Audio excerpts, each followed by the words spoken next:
तो दोस्तों, मैंने पहले ही कहा था कि ईरान और अमेरिका की मीटिंग कभी सफल नहीं होने वाली है, क्योंकि अमेरिका ऐसी शर्तें रख रहा था कि छोटे से छोटा देश भी ऐसी शर्तें कभी मानेगा नहीं।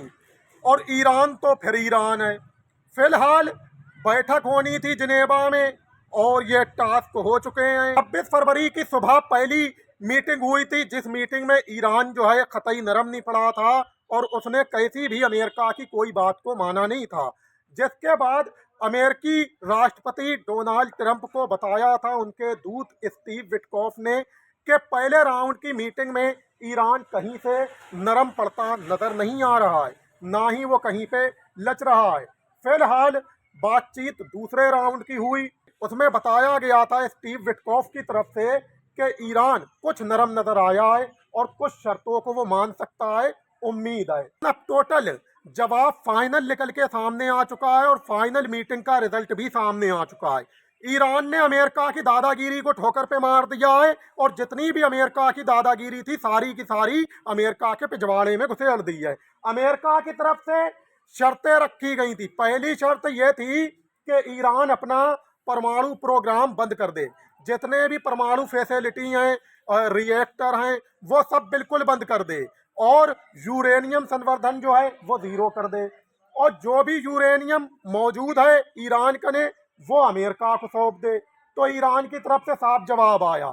ईरान ने कहा कि हम अपना संवर्धन यूरेनियम, अमेरिका तो अमेरिका रहा, दुनिया के किसी भी देश को नहीं सौंपेंगे। और कोई देश क्यों ना हो, यूरेनियम जैसी चीज कैसे दे देगा। मैंने पहले ही कहा था कि ईरान ये शर्त मानेगा ही नहीं, लिहाजा टास्क जो हैं वो फजूल जाएंगे और मीटिंग भी फजूल जाएगी। उसके बाद अमेरिका ने दूसरी शर्त रखी कि आप अपने परमाणु रिएक्टर जो हैं वो सब बंद कर दें और परमाणु फैसिलिटी बंद कर दें और इसका जो है इस्तेमाल करें सिर्फ और सिर्फ जीरो पे लिया है। इसके बाद ईरान की तरफ से जवाब आता है क्या कि भाई परमाणु रिएक्टर जो है उसे इस्तेमाल करना सिविलियन की जो है बहुत बड़ी ज़रूरत है और मेडिकल की भी ज़रूरत है, सिविलियन का राइट है। हम अपनी सिविलियन के लिए परमाणु रिएक्टर कभी जीरो नहीं कर सकते हैं। लिहाजा तीसरी शर्त रखी गई कि आप अपने मिसाइल पावर को सीमित करें। अमेरिका कहना चाहता है कि 480 किलोमीटर से ज़्यादा लंबी मार की मिसाइल ना बनाएं, तो ईरान ने इस पे बात ही करने से मना कर दिया। ईरान पहले ही से कह रहा है कि हम मिसाइल प्रोग्राम पे बात ही नहीं करेंगे और इंडिपेंडेंस कंट्री कोई भी हो मिसाइल प्रोग्राम पे बात नहीं करेगी। दुनिया की कोई कंट्री ले लो भाई, ये तो उसका राइट है मिसाइल। लेकिन हाँ, एटमी प्रोग्राम पे कुछ बातचीत हो सकती थी, वो भी सिर्फ और सिर्फ मीडियम शर्तों के मुताबिक। ईरान एटम बम नहीं बनाएगा, ये बात ईरान मान सकता था। आप अपना परमाणु यूरेनियम जो है संवर्धन करना कम करें तो वो लिमिट भर कम भी कर सकता था। लेकिन वहीं वो इस बात को नहीं मानेगा कि आप संवर्धन यूरेनियम अमेरिका सौंप दे। कैसे सौंप देगा? अपने भाई तक को नहीं देगा, कैसे दे देगा संवर्धन यूरेनियम? उसके बाद मिसाइल प्रोग्राम कैसे कम कर देगा? ट्रंप कहता है, मीटिंग से पहले ट्रंप ने कहा था कि ईरान ऐसी मिसाइल पे काम कर रहा है जो कि अमेरिका तक पहुंच सकती है, ये ट्रंप ने कहा था। लेकिन अब इसका साफ और सीधा झूठ देखने को मिल सकता है। बताइए, ईरान इतनी बड़ी मिसाइल पे काम कैसे कर रहा है? और कर रहा होएगा तो क्या पता नहीं लगेगा? बड़ा ही शानदार हमारे जो मुल्क है हिंदुस्तान, इसमें एक शायर हुआ करते थे राहत इंदौरी। राहत इंदौरी साहब गुजर गए हैं, लेकिन राहत इंदौरी साहब ने एक शेर कहा था कि तू झूठ बहुत शानदार बोलता है। तो ट्रंप जो है झूठ बहुत शानदार बोलता है। उसने कहा कि ईरान ऐसी मिसाइल पे काम कर रहा है, ऐसे लॉन्चर पे काम कर रहा है जो कि सीधा अमेरिका तक पहुंच सकता है। यहाँ पे तो दुनिया इसके झूठ को समझ ले। फिलहाल दूसरी तरफ ये कहता है कि मतलब परमाणु रिएक्टर बंद करना चाहिए। और जो उपराष्ट्रपति है अमेरिका का जेडी वेंस क्या कहता है कि ईरान को जो है मिसाइल प्रोग्राम पे बात करना चाहिए। वहीं विदेश मंत्री जो है मार्को रूबियो, वो भी कह रहा है कि ईरान जो है मिसाइल ज्यादा खतरनाक बना रहा है, अमेरिका के लिए खतरा है।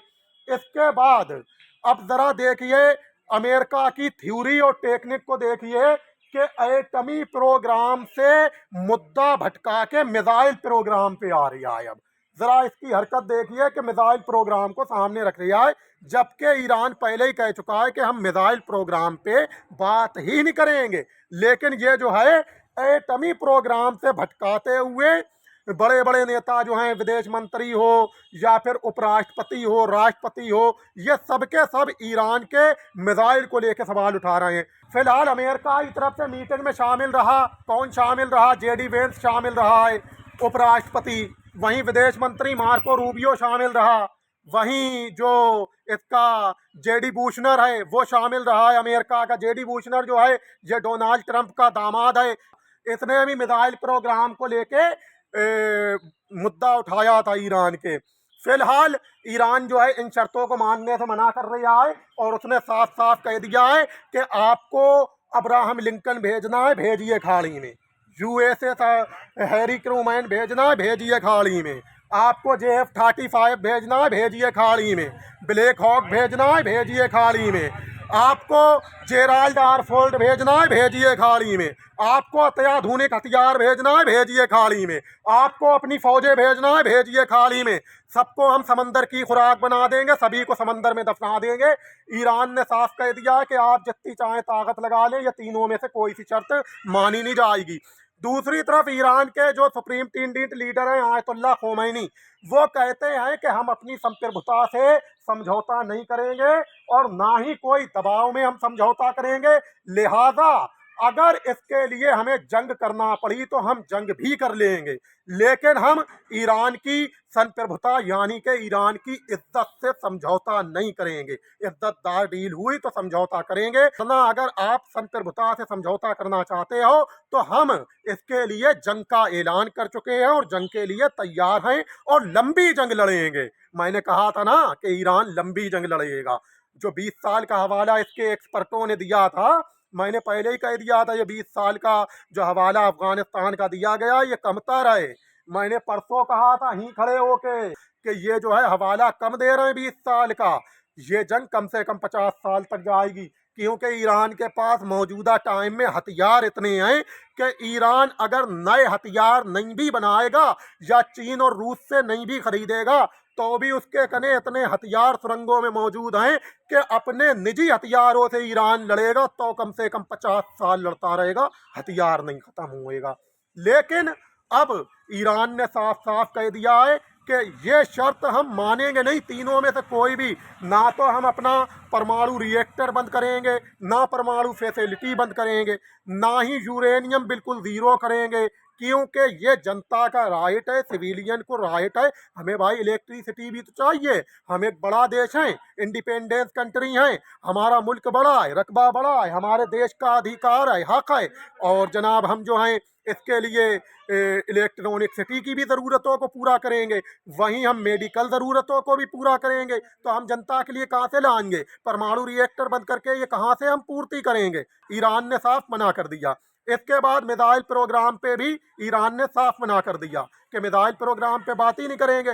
संवर्धन यूरेनियम को सौंपने से भी साफ मना कर दिया। उसने कह दिया हम किसी को नहीं देंगे, अब आपको जंग करना है तो आ जाओ। अब बताइए क्या कहा था ट्रंप ने कि अगर 26 फरवरी को न्यूक्लियर डील साइन नहीं की तो ईरान पे हमला कर देंगे। और मैं पहले ही कह रहा हूँ कि ईरान पे हमला करना इतना आसान नहीं है बेटा, तू 5 साल का बच्चा है। ईरान इतनी मजबूत कंट्री का नाम है कि पूरे पश्चिम का नक्शा बदल डालेगा अकेले। ईरान को ना तो चीन की सपोर्ट मिले और ना रूस की सपोर्ट मिले, फिर भी ईरान भविष्य में इतना मजबूत है कि पश्चिम का नक्शा बदल के रख देगा। इसलिए इतना आसान नहीं है। अब अगर तुझे हमला करना था तो तू कर चुका होता, ईरान कमज़ोर दिख रहा होता, अब तक अमेरिका हमला कर चुका होता। अब कहा जा रहा है अमेरिकी जो सत्ता के गलियारे हैं, सत्ता में बैठे हुए, वो कह रहे पहले इजराइल हमला करे, पहले इजराइल हमला करेगा तो इजराइल का गर्दा भी उड़ा देगा ईरान। फिलहाल अभी जो है ईरान ने सभी शर्तें मानने से इनकार कर दिया है, लेकिन अब फिर डेट दे दी गई है, कोई डेट फिक्स की गई है। पहले तो इस खबर को वॉल स्ट्रीट जर्नल ने छापा है कि ईरान ने तीनों शर्तें नए सिरे से नकार दी। ना तो यूरेनियम सौंपने को एग्री हुआ है, ना ही मिसाइल प्रोग्राम को रोकने पे एग्री हुआ है, और ना ही उसने अपने परमाणु रिएक्टरों को बंद करने पे एग्री हुआ। फिलहाल तीनों ही शर्तें ये जो हैं ईरान ने ठुकरा दी हैं। ये खबर छापी है अमेरिका का ही एक बड़ा अखबार है वॉल स्ट्रीट जर्नल, उसने छाप दी है।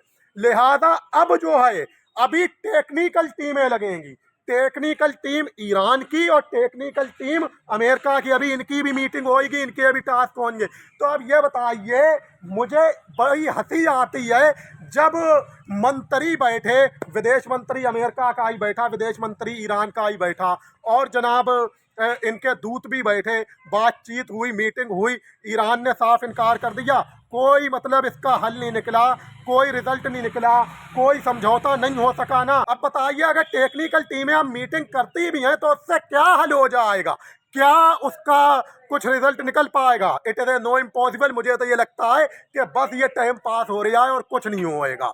लिहाजा ईरान एक मजबूत हुकूमत है और वो सब कुछ करके मानेगा। अब मैं तो ये कहता हूँ कि जो अंतर्राष्ट्रीय ताकत है वो ईरान को परमाणु ताकत बनने की परमिशन दे दें तो ज़्यादा बेहतर है। भाई तुम जो आओ आईपीटी में शामिल हो जाओ, आईपीटी में शामिल कर ले। अब आईपीटी में कितने देश शामिल हैं?